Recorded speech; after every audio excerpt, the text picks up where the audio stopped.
السلام عليكم ورحمة الله وبركاته. د قيام الليل دریم فائده دا هم ډیر ناشنا او قیمتي فائده ده د مؤمن مسلمان لپاره.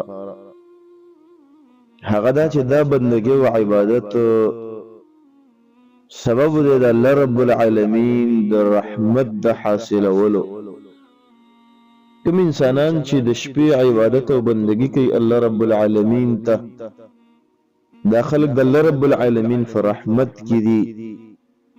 حدیث امام نسائی رحمه الله ذکر کړی دی، امام ابو داود هم راوړی دی او امام حاکم ته صحیح ویلی دی. ابو هريره رضی الله عنه فرمای ورسول الله صلی الله علیه وسلم او فرمایلی رحم الله رجلا قام من الليل فصلى ثم ايقظ امرأته. الله رب العالمین دی په هغه انسان باندې رحم وکي چې دا د شپې فاتېږي، د الله رب العالمین بندګي کوي او د شپې ودرېږي منځو کې، بیا خپله بیبي را پاڅي هغې ته دعوت د دې ورکړي چې زما بیبي پاڅه د الله رب العالمین بندګي وکړه، د الله عبادت وکړه، او هغه هم منځو کې د خپله بیبي چې د سره کومه را پاڅېږي دا هم د الله بندګي او عبادت وکړي. فإن أبت نضح في وجهها الماء. که چېرته د سره نه انکار کوي چې یاره زه نشم پاڅېدلی، بندګي نشم کولی، نو دا ورته مخ باندې اوبه چڼکه وکړي په ډېره مینه باندې، په ډېره ښه طریقه باندې هغه را پاڅي او د الله بندګۍ ته یې ودرئ. نبی صلی الله علیه وسلم فرمایي په دې سړي باندې الله رحم دی.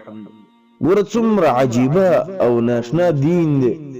محمد رسول الله صلی الله علیه وسلم فرمایي د خپله بیبي را پاڅوه، د ځان سره عبادت باندې عادت کا، بندګۍ کې د ځان سره ملګري که او څنګ کې د ځان سره ودروه.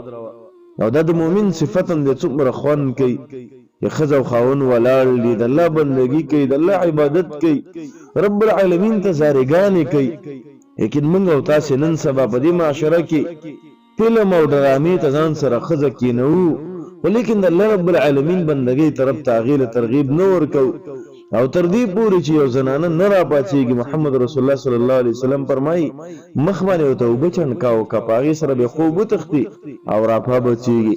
او بیا فرمایي محمد رسول الله صلی الله علیه وسلم وی الله دې په هغه زنانه باندې رحم وکړي قامت من الليل فصلیت، دا پاڅېدله د شپې او مونځ یې وکړه او بیا خپل خاوند را پاڅو فصلی او ده هم مونځ وکړه.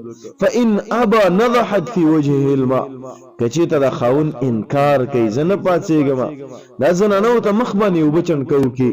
یو خاوند وایي زه ستړی یم، د پټي کارونه مې کړي دي، دوکانداري مې کړې ده، په دهقاني او دړي مې کړې ده، نشم پاڅېدلی، او دا ښځه په نرم انداز سره د په مخ باندې اوبه واچوي. یو ځل مخکې نه ذهن سازي وشي، ښځې ته ویلی شي ګوره که پانه څې د مخ باندې د اوبه اچومه، خاوند ته ویلی شي چې ګوره د الله تعالی حق دی د شپې لږ وخت ورکوو، که پانه څېدلې اوبه د باندې اچومه، او ذهن سازي وشي او بیا دا کار وشي. محمد رسول الله صلی الله علیه وسلم فرمایي دې دواړو باندې د الله تعالی رحم دی. او کوم سړی چې د الله په رحمت کې داخل شو دا کامیاب دی، دا د فلاح والا دی، ځکه د الله رب العالمین رحمت دا فراخه دی د الله د غصې نه. او کله چې بنده د الله رحمت کې داخل شي الله به جنت ته داخلوي. والسلام علیکم ورحمة الله وبرکاته.